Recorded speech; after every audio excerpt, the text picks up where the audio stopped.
बच्चों, आपके द्वारा जो मेमोरी बेस्ड क्वेश्चन दिए गए हैं उन पर अपन डिस्कशन स्टार्ट करते हैं। ये कल का पेपर है 24 जनवरी 2023 का सेकंड शिफ्ट का पेपर। इस पे पहला क्वेश्चन अपन देखते हैं।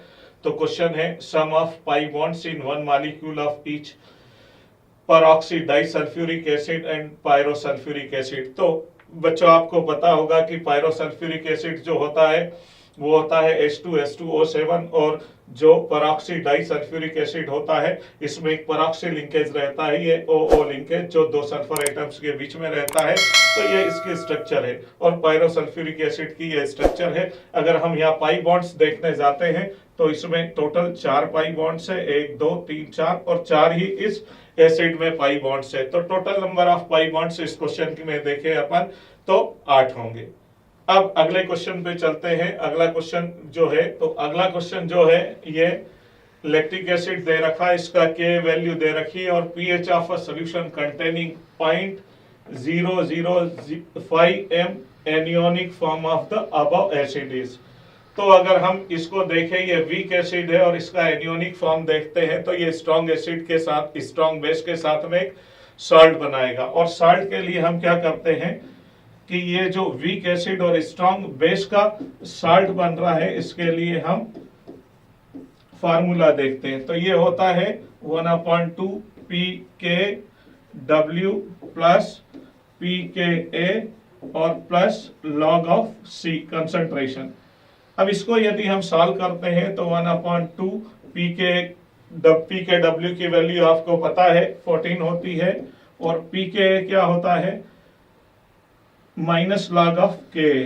तो माइनस लॉग ऑफ के और प्लस लॉग ऑफ यहां पर कंसंट्रेशन रख देते हैं। तो कंसंट्रेशन यहां पर हो जाएगा C equals to 5 into 10 to the power -3। तो इसको लिखे 5 इंटू 10 टू द पावर -3। अब इसको लॉगरिथम लेके हम सॉल्व करते हैं तो इसमें क्या हो जाएगा 1/2 ये 14 और minus log of 10 to the power -5 और plus log 5 plus log 10 to the power -3। इन सब वैल्यूज को हम लॉगरिथम लेके सॉल्व करते हैं तो फाइनल आंसर जो आएगा इस क्वेश्चन में हमारा कितना आ जाएगा 8 आ जाएगा। लॉगरिथम बेसिक सॉल्व करना आपको आता ही होगा बच्चों। अब आगे चलते हैं हम तीसरे क्वेश्चन की ओर। तो अगला क्वेश्चन है बच्चों, which of the following are concentration terms. यहाँ पर 6 टर्म दे रखी है और इसमें पूछा गया है कि कौन कौन सी कंसंट्रेशन टर्म्स होती है। तो mass percentage, molarity, molality, mole fraction और पार्ट्स पर मिलियन ppm ये सभी कंसंट्रेशन टर्म्स होती है। केवल जो मोल होता है ये कंसंट्रेशन टर्म नहीं होती है। मोल एक्चुअली में मोल क्वांटिटी मतलब इसमें अमाउंट ऑफ सब्सटेंस को मेजर किया जाता है और अमाउंट ऑफ सब्सटेंस को मेजर करने के लिए मोल का यूज किया जाता है। तो इसमें से mass percentage, molarity, molality, mole fraction और ppm ये पांचों कंसंट्रेशन टर्म्स है, पर जो मोल है ये कंसंट्रेशन टर्म नहीं है। तो आई थिंक इसके कंसेप्ट क्लियर हो गए होंगे। अपन अगले क्वेश्चन पर चलते हैं। यहां से अपन अगले क्वेश्चन को देखते हैं। तो अगला क्वेश्चन जो है आपके सामने स्क्रीन पर है बच्चों और इस क्वेश्चन में देखें, unipositive ion of an atom containing 55 protons contains how many s electrons. तो यहां पर क्या है, यूनिपॉजिटिव आयन जो 55 प्रोटॉन्स होते हैं, ये 55 प्रोटॉन्स मतलब यहां पर सीजियम का दिया गया है और 55 प्रोटॉन्स में क्या होता है कि यूनिपॉजिटिव बात की गई है तो इसका मतलब है यहां पर हमको एक चार्ज लगाना है। तो सीजियम 55 में हम देखते हैं इसका electronic configuration, first s2, second s2, second p6, 3s2, 3p6, then 4s2, 3d10, 4p6, then 5s2, 4d10 and then 5p6। तो इस तरह से ये टोटल आते हैं 55। और इसमें यदि हम देखते हैं s इलेक्ट्रॉन तो 2 यहाँ पर है, 2 प्लस 2 इलेक्ट्रॉन यहाँ पर है 4, प्लस इसमें 2 इलेक्ट्रॉन यहाँ पर है 6, फिर 2 इलेक्ट्रॉन ये है 8 और 2 इलेक्ट्रॉन ये है, तो total number of s electrons इस सीजियम प्लस आयन में 10 होंगे।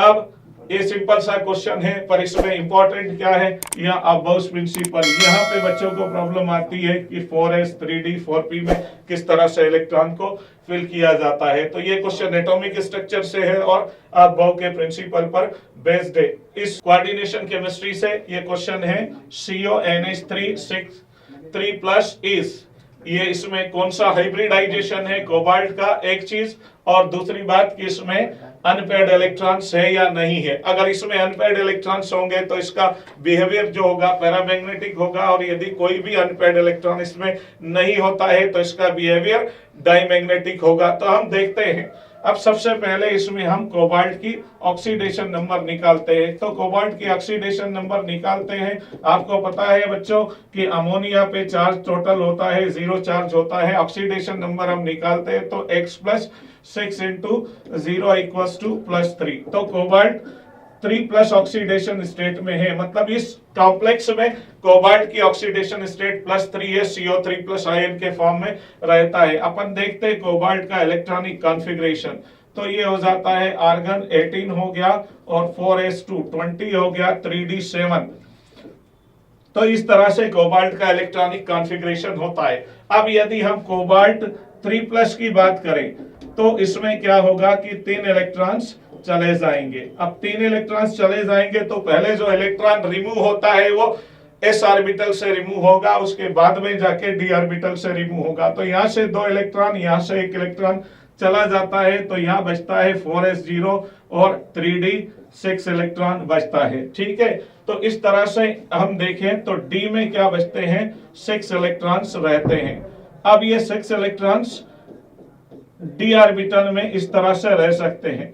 पर यहाँ पर एक बड़ी इंपॉर्टेंट बात है कि अमोनिया एक स्ट्रॉन्ग फील्ड लिगेंड होता है, और ये स्ट्रॉन्ग फील्ड लिगेंड होने के कारण क्या कर देता है कि जो इलेक्ट्रॉन से उनकी पेयरिंग कर देता है। तो जब ये इलेक्ट्रॉन्स की पेयरिंग कर देगा तो क्या हो जाएगा कि ये सभी इलेक्ट्रॉन्स पेयर्ड हो जाएंगे, मतलब इस कोबाल्ट आयन में कोई भी इलेक्ट्रॉन अनपेयर्ड नहीं बचेगा। अब हाइब्रिडाइजेशन की बात करें तो ये d 2 ऑर्बिटल्स यहाँ के d2 और आगे s और फिर p, तो ये ऑर्बिटल्स यानी अपन देखें तो ये 3d ऑर्बिटल्स है और ये 4s और 4p पार्टिसिपेट करेगा। तो इस तरह से अगर हाइब्रिड स्टेट को देखना चाहें तो हाइब्रिड स्टेट d2sp3 होगी। तो d2sp3 हाइब्रिड स्टेट होगी, और इस कॉम्प्लेक्स में cobalt ion, central metal ion के पास में कोई भी इलेक्ट्रॉन अनपेयर्ड नहीं है, इसलिए क्या होगा, ये डायमैग्नेटिक नेचर का होगा, यानी इसका करेक्ट आंसर जो आएगा फर्स्ट वाला आएगा। इस क्वेश्चन की कड़ी को आगे बढ़ाते हैं तो हम देखते हैं कि अगला क्वेश्चन जो है, अब अगला क्वेश्चन इसमें हम देखें तो ये मेटलर्जी पर बेस्ड क्वेश्चन है।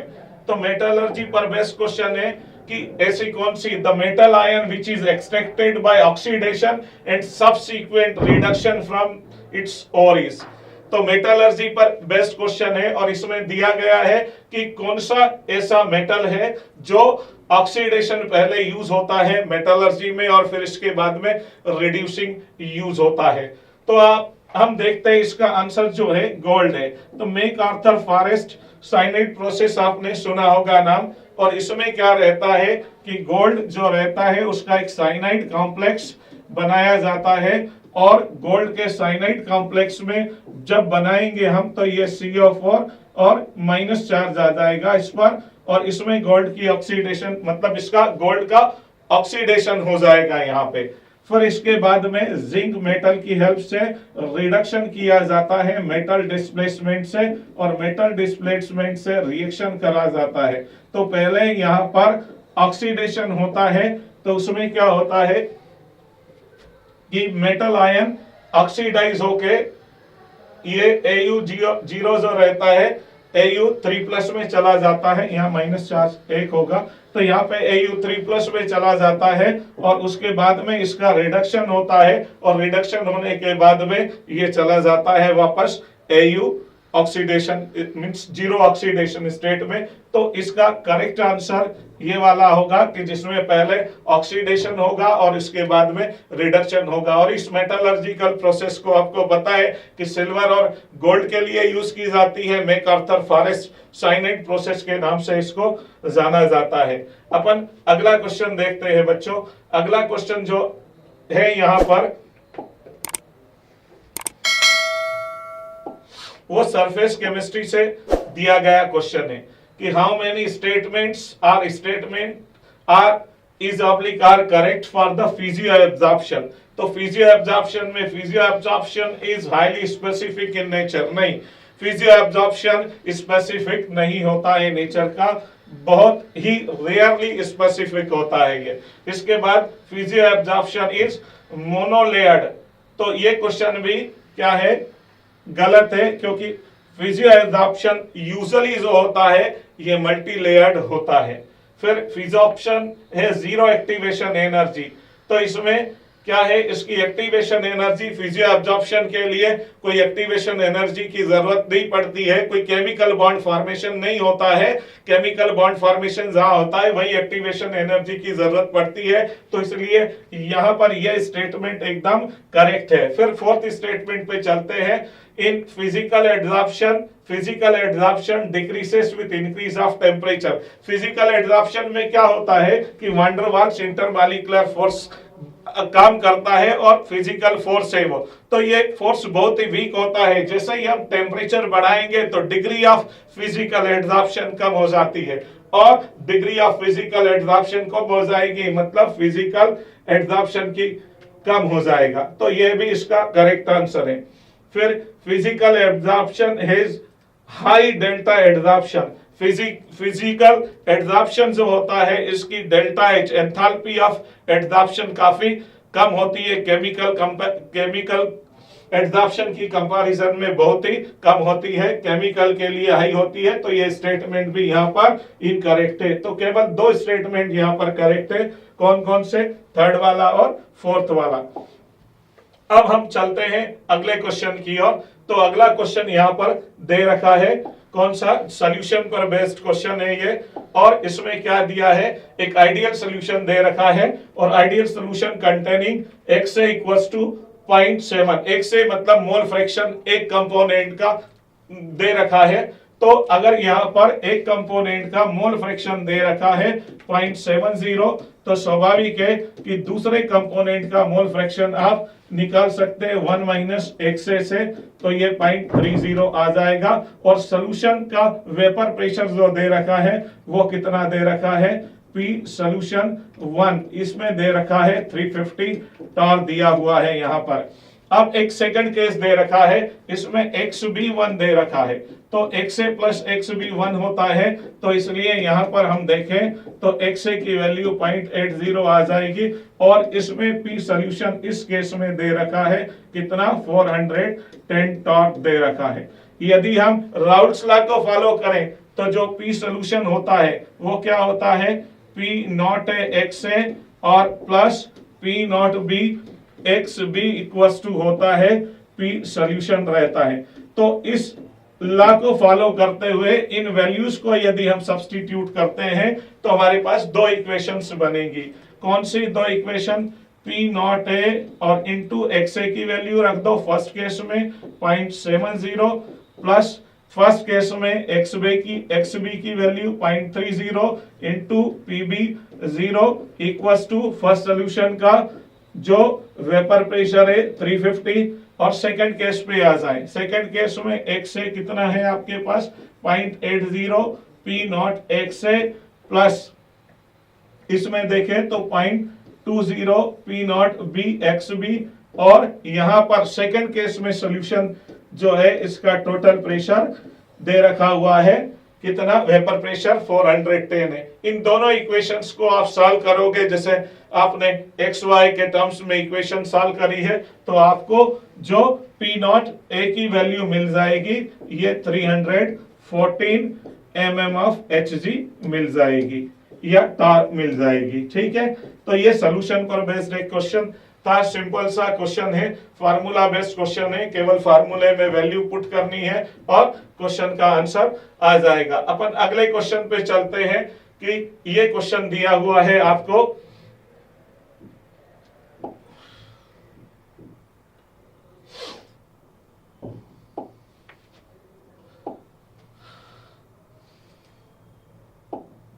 तो इस क्वेश्चन में क्या पूछा गया है कि H2O2 behaves like reducing agent in which of the following reaction. Reducing agent H2O2 आपको पता है बच्चों कि ये ऑक्सीडाइजिंग एजेंट का काम भी कर सकता है और रिड्यूसिंग एजेंट का काम भी कर सकता है। तो जब ये रिड्यूसिंग एजेंट का काम करेगा, अब यहाँ H2O2 को हम देखें तो H2O2 में ये ऑक्सीजन रहता है, -1 ऑक्सीडेशन स्टेट में रहता है। तो जब ये रिड्यूसिंग एजेंट का काम करेगा तो खुद ऑक्सीडाइज हो जाएगा। तो ऑक्सीडाइज हो जाएगा मतलब इसकी ऑक्सीडेशन नंबर में इंक्रीमेंट आ जाएगा, बढ़ जाएगी ऑक्सीडेशन नंबर। अब ऑक्सीडेशन नंबर बढ़ेगी तो इसमें देखा जाए हम तो यहाँ पर ऑक्सीडेशन नंबर -2 है, यहाँ पर -2 है, यहाँ पर -2 है और 0 भी हो रहा है, और यहाँ पर -2 ऑक्सीडेशन स्टेट हो रही है और यहाँ पर भी -2 ऑक्सीडेशन स्टेट है। केवल यही केस ऐसा है जहां पर इसकी ऑक्सीडेशन नंबर इंक्रीज भी हो रही है। तो इसलिए इस क्वेश्चन का जो करेक्ट आंसर आएगा वो ये आएगा थर्ड वाला। इस क्वेश्चन ये सिंपल सा क्वेश्चन है, जनरली हाइड्रोजन जो चैप्टर है आपका हाइड्रोजन एंड इट्स कंपाउंड उस पर बेस्ड क्वेश्चन है, या फिर रेडॉक्स पर बेस्ड क्वेश्चन भी बोल सकते हैं, कॉमन है दोनों जगह पर। अगले क्वेश्चन की ओर बढ़ते हैं हम। तो यहाँ पर एक ये Ab3 एक कंपाउंड दे रखा है और ये कंपाउंड डिसोसिएट हो रहा है, और ये कंपाउंड डिसोसिएशन दिखाया गया, ये डिसोसिएशन के डाटा दिए हुए हैं इसमें कि डिफरेंट टाइम पे T½ दे रखा है और इसमें Ab3 जो है उसका प्रेशर दे रहा है कि किस तरह से इस Ab3 जब डिकम्पोज हो रहा है तो इसका प्रेशर कम होता जाएगा टाइम के साथ में। तो T½ सेकेंड्स में दिया हुआ है, इसका प्रेशर यहाँ पे टार में दिया हुआ है। तो फर्स्ट 4 सेकेंड में ये 50 दिखा रहा है, इसके बाद में यहाँ पर ये देखें हम तो कितना हो जाता है कि गैसियस प्रोडक्ट्स जो बनते हैं उनका प्रेशर यहाँ पर हो जाएगा 100 है, यहाँ पर 1 सेकंड पे 200 है, फिर और 0.5 सेकंड पे 400 है। तो यहाँ पर अगर हम देखें ऑर्डर पूछा गया है तो इसमें क्या पता लगता है, आपको पता है कि T½ is directly proportional to P0 to the power n-1 होता है। यदि हम इस इक्वेशन में n की वैल्यू कितनी रख दे, 2 रख दे, तो ये आ जाता है T½ is inversely proportional to P0। तो जैसे जैसे टाइम क्या होता जा रहा है, कम होता जा रहा है, उसी रेशो में यहाँ पर बढ़ता जा रहा है। जो गैसियस प्रोडक्ट्स बनेंगे इस Ab3 से उनका प्रेशर बढ़ता जा रहा है। तो ये एक सेकंड ऑर्डर रिएक्शन का एक एग्जांपल है। इससे आगे चलते हैं हम। तो अगला क्वेश्चन ये केमिकल बॉन्डिंग पर बेस्ड क्वेश्चन है। तो केमिकल बॉन्डिंग में इसमें केमिकल बॉन्डिंग पर बेस्ड क्वेश्चन है। यहाँ पर स्पीशीज दे रखी है N2, N2+, O2 और O2+। तो आपको पता है कि N2 जो रहता है इसका बॉन्ड ऑर्डर कितना रहता है, 3 रहता है। N2+ का 2.5 रहता है। ऑक्सीजन जो रहता है इसका बॉन्ड ऑर्डर 2 रहता है। O2+ का बॉन्ड ऑर्डर जो आता है ये कितना आता है, 2.5 आता है। अगर इनके इलेक्ट्रॉनिक कॉन्फ़िगरेशन हम देखते हैं मॉलिक्यूलर ऑर्बिटल थ्योरी की हेल्प से तो हमको मिलता है कि जो नाइट्रोजन होता है इसमें कोई भी इलेक्ट्रॉन अनपेयर्ड नहीं होता है। N2+ में जब N2+ में हम देखते हैं तो फॉर्मेशन होता है, एक इलेक्ट्रॉन यहाँ से निकल जाता है तो इसके कारण से एक अनपेयर्ड इलेक्ट्रॉन हमको मिलता है। O2 पैरामैग्नेटिक बिहेवियर का रहता है, इसमें π2px और π2py जो होमो होता है उसमें एक एक अनपेयर्ड इलेक्ट्रॉन्स रहते हैं। और O2+ में केवल यहां से एक इलेक्ट्रॉन निकल जाएगा तो एक अनपेयर्ड इलेक्ट्रॉन बचेगा। तो इसका जो करेक्ट आंसर आएगा बच्चों वो आएगा ये वाला कि N2 में कोई अनपेयर्ड इलेक्ट्रॉन नहीं है, N2+ में 1 इलेक्ट्रॉन है, O2 में 2 इलेक्ट्रॉन्स अनपेयर्ड होते हैं और O2+ प्लस में एक अनपेयर्ड इलेक्ट्रॉन होता है। इसको हम आगे बढ़ाते हैं तो अगले क्वेश्चन में चलते हैं। ये जो अगला क्वेश्चन दिया गया है डी ब्लॉक से रिलेटेड है, तो डी ब्लॉक एलिमेंट्स की properties, D and F block elements की प्रॉपर्टीज, मतलब एफ ब्लॉक से रिलेटेड ये क्वेश्चन दिया गया है। इसमें क्या पूछा गया है, which is the good oxidising agent. तो ऑक्सीडाइजिंग एजेंट आपको पता होना चाहिए कि ऑक्सीडाइजिंग एजेंट ऐसा एजेंट होता है जो सामने वाले किसी सब्सटेंस जिससे रिएक्शन करता है उसको ऑक्सीडाइज कर देता है और खुद रिड्यूस हो जाता है। तो यदि इसमें देखें तो यहां पर ये सीरियम 4+ है और Tb 4+ है। ये दोनों आयन्स ऐसे हैं जिनकी 3+ ऑक्सीडेशन स्टेट काफी स्टेबल होती है और काफी स्टेबल होने के कारण ये क्या करेंगे कि एक इलेक्ट्रॉन गेन कर खुद रिड्यूस हो जाएंगे और ऑक्सीडाइजिंग के जैसा बिहेव करके रिड्यूस हो जाएंगे। तो इसका करेक्ट आंसर जो है ये वाला ऑप्शन रहेगा। इससे हम आगे चलते हैं तो आगे दे रखा है कि K2Cr2O7